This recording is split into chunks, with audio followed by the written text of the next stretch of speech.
Bismillahirrahmanirrahim. Alhamdulillah wassalatu wassalamu ala sayyidina Rasulillah wa ala alihi wa sahbihi wa man wala, amma ba'du. Alhamdulillah, pertama kali kita sambut pada malam ini, malam Jumaat, dan pada malam ini juga adalah maulid yang pertama untuk kita sambut dalam sesi pengajian tahun 2023.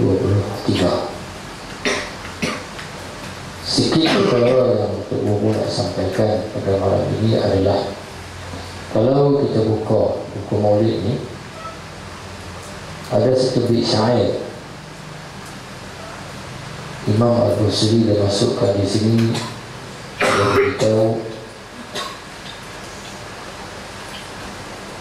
falau anna sa'ina kulla hinin ala al-ahdaqi la fawqa an-najaib, walau anna amilna kulla yawmin li Ahmad maulidan qad kana wajib. Dua bait syair ni nak mengenangkan betapa besarnya baginda Nabi SAW. Fatafriyah, law taqririyah, law syartiyah dipanggil. Jawab bagi law itu adalah qad kana wajib. Macam mana walau yang kedua, waw ataf, law itu ma'tuf kepada falau. Dua ini nak begitu. Falau anna sa'ina kulla hinin, maka sekiranya sesungguhnya kita berjalan, berusaha setiap masa untuk menuju kepada baginda Nabi sallallahu alaihi wasallam. Kita nak pergi ziarah Nabi ni, kita berjalan nak ziarah Nabi ni, alal ahdaq, kita terpaksa berjalan di atas berbola mata kita. Kita berjalan dengan keadaan muka kita ini tertiarap macam orang berenang. La fawqan najaib, bukanlah kita berjalan di atas telapak kaki. Sekiranya untuk pergi kepada Nabi kita terpaksa berjalan di atas berbola mata, tersungkuk muka, penat jerih, susah payah, la ala fawqan najaib, bukannya kita berjalan di atas telapak kaki, di atas pasang betis. Jawabnya qad kana wajib, mesti kita lakukan begitu,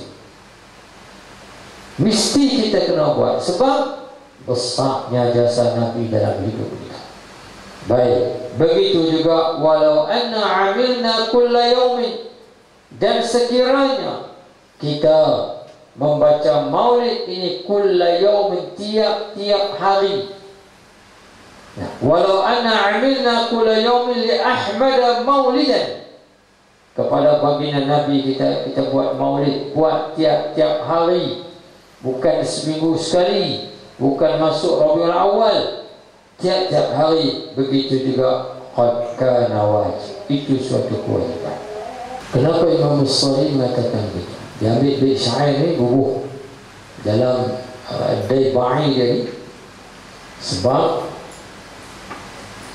kita perlu mengenangkan jasa manusia. Contoh, kenapa kita ingat kawan kita? Mesti ada suatu kebaikan yang dia telah buat dalam hidup kita, di kala mana kita sangat memerlukan suatu pelepasan. Perut lapar, kita nak makan, tiba-tiba duit tak ada, kawan belanja, Masya Allah, kita tanya. Satu orang kereta rosak tengah hutan, tiba-tiba ada orang main tolong, Masya Allah, kita ingat dia, bahkan kita kenal dia. Bahkan kalau sekiranya yang kita tolong itu adalah perompak, dia nak merompak kedai mai, kita tolong. Ketika mana dia rompak kedai mai, kita ada dalam kedai itu, mungkin orang lain dia tembak, dia bunuh, kita dia tak akan bunuh sebab jasa. Baru satu. Nabi kita Muhammad sallallahu alaihi wasallam. Jasa dia ni bukan setakat dunia dalam hidup kita, bahkan jasa dia sampai ke akhirat untuk menyelamatkan kita. Maka sebab itulah dia beritahu dalam bait syair yang dibacakan tadi, kalau sekiranya walau anna sa'ina kulla hinin 'ala al-ahdaki la fawqa an-najaib walau anna 'amilna kulla yawmin li ahmad maulid qad kana wajib. Sebab besarnya jasa Nabi sallallahu alaihi wasallam dalam hidup kita. Tapi begitulah sunnatullah, sunnatul kaum. Apabila kita teramat besar, teramat banyak menerima jasa seseorang, teramat mudah bagi kita melupai jasa tersebut. Contoh, siapakah manusia yang sempat kita hidup bersama mereka yang banyak jasa dalam hidup kita? Dua orang, iaitu ibu bapa dan seorang guru yang mengasuh roh kita. Tapi oleh kerana jasa ibu bapa teramat besar, daripada kecil sampai kita dewasa, jasa seorang guru teramat besar, daripada jahil sampai kita jadi alim. Kadang-kadang kita mudah melupai jasa dua kumpulan manusia.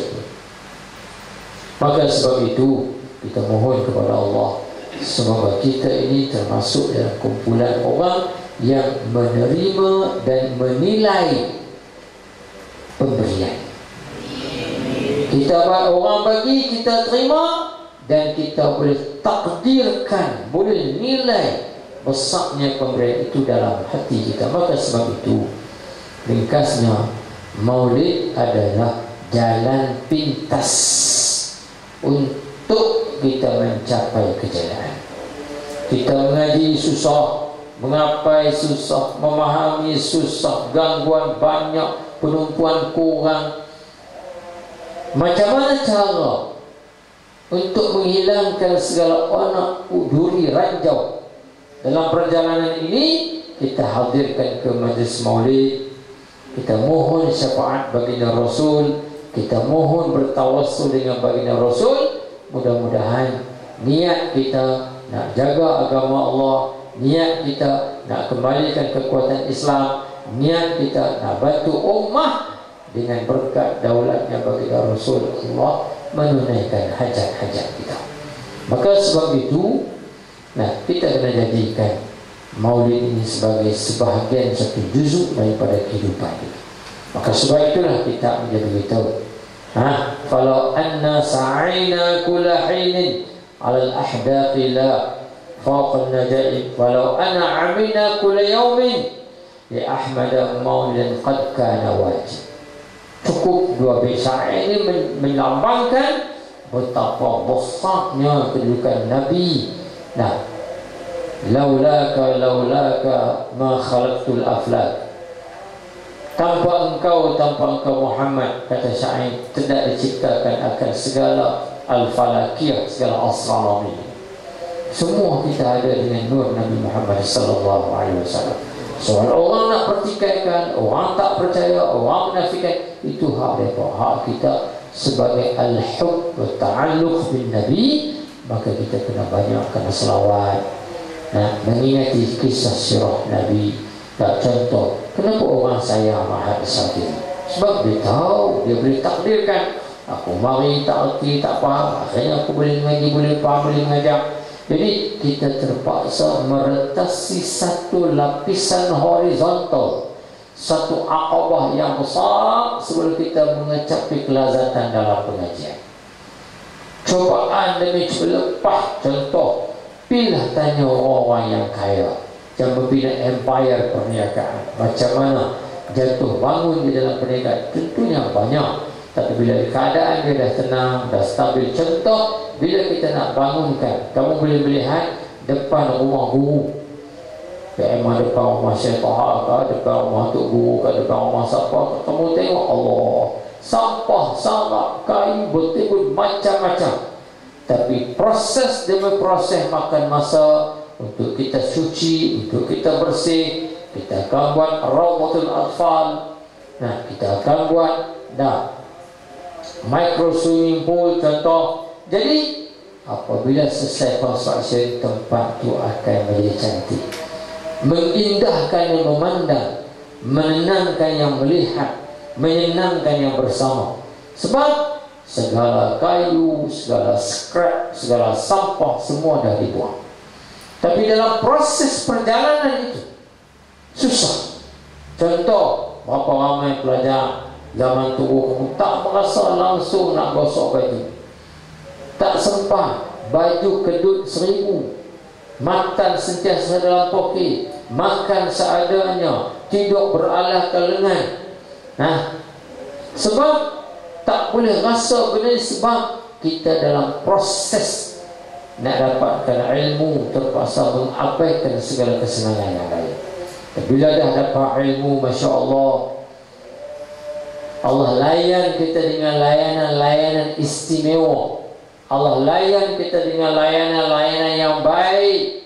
Kenapa? Karena kita telah korbankan masa kita untuk agama Allah. Maka sebab itu, kamu yang menuntut ilmu, proses ke arah itu memang terpaksa melalui laluan-laluan pembersihan yang banyak. Sampah sara, scrap, kayu buruk, patah, besi, kaca, pecah, macam-macam dalam hidup terpaksa dibuang sikit demi sedikit. Macam mana kita cuci depan rumah guru sikit demi sedikit, kita buat construction untuk buat jalan, buat laluan, habis semua, tanam pokok, naikkan lagi bangunan, akhirnya terbina sebuah pusat pendidikan. Ni tempat yang sedang kamu duduk ni, dulu penuh dengan sampah, penuh dengan kayu-kayu buruk, penuh dengan bermacam-macam benda. Ular, seduk, king cobra tak tahu banyak mana yang dibunuh, paku berserak tak tahu banyak mana yang bertawa. Hinggalah kita berduduk, dia sebagai satu dewan syarahan, qa'atul muhadarah, nastati' an natakalam fihi wa nashrah fihi wa nubayyin fihi wa nustaj'a talabatina fihi ba'dama an kana hadzal makan fil wasa'ikh wal aqdar wal tashwish wa kull shay la yu'tina al istiqrar was sakinah fi qulubina. Wa amma al-an alhamdulillah falhamdulillah المكان مهيئ لاستقبال الضيوف والاستقبال العلم ولصوت الجماعة وكل الأشياء التي نحن نريد موجود في هذا المكان. Tapi sebelum ni cuba bayangkan, dengan contoh di sini, sebelum kita konkrit, berlubang-lubang, batu, akhirnya tempat mainan, kita coloringkan dia dengan cat yang cantik. Macam itulah proses nak menjayakan kamu dalam misi pencarian ilmu yang sedang diusahakan. Susah, nak kena mengapai, nak kena buat ta'lim, tak sempat nak makan sedap, tidur pun kurang, mata pun dalam.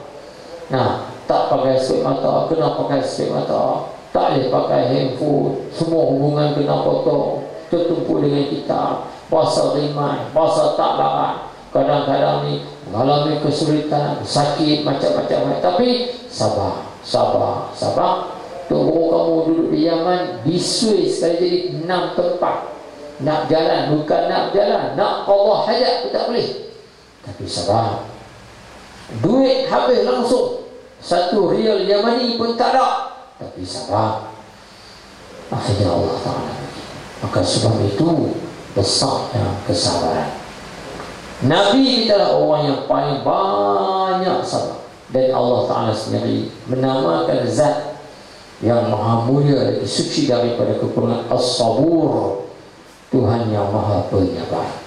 Sabar. Allah Ta'ala sangat sabar dengan kita. Maka sebab itu bila kita nak mengaji, korbankan sikit, berikan kesabaran, banyakkan berdoa, cari kapsul-kapsul yang menawarkan kehidupan. Masuk maulid, boleh dengar. Esok ada latihan silat yang bermula, masuk dengan semangat, ada riyadhah, ada exercise. Yang penting perjalanan kita ni kita teruskan. Jadi setakat itu dulu apa apa yang Tuhan sampaikan. Mudah-mudahan kita dengar huraian dua bait syair yang cukup nak beritahu kata besarnya jasa Nabi. Andai kata untuk berjumpa dengan Nabi dekat Qubbatul Khadra, kena pi menyuluk, berjalan dengan muka. Bayangkan atas batu kerikil yang berat, berjalan dengan muka. La faqal najaid, bukan kita berjalan dengan betih, dengan tapak kaki. Nah, qad kana wajib, itu pun pasti kita akan buat sebab Nabi akan tolong kita di akhir. Itulah besar. Itu kita jangan ambil ringan. Bila ada orang buat maulid, iklan maulid tempat sekian-sekian, iklan maulid tempat sekian-sekian, kirimkan Fatihah sekurang-kurangnya. Al-Fatihah ila hadratin Nabi. Nah, saya aku baca Fatihah dengan niat pada hadrat Nabi, sebab majlis maulid mendatangkan barakah. Bil barakati wal nafahat was sakinah wa thama'inah. Nah, wasqamul qulub was sabat. Sebab majlis-majlis yang seumpama inilah mendatangkan kebaikan-kebaikan kepada kita. Maka sebab itu kita berkesempatan buat maulid, nah, sebagai satu jalan pintas untuk kita bersama dengan Nabi, memohon syafaat bagi Rasul sallallahu alaihi wasallam di akhirat nanti. Zakat dulu. Wallahu subhanahu wa ta'ala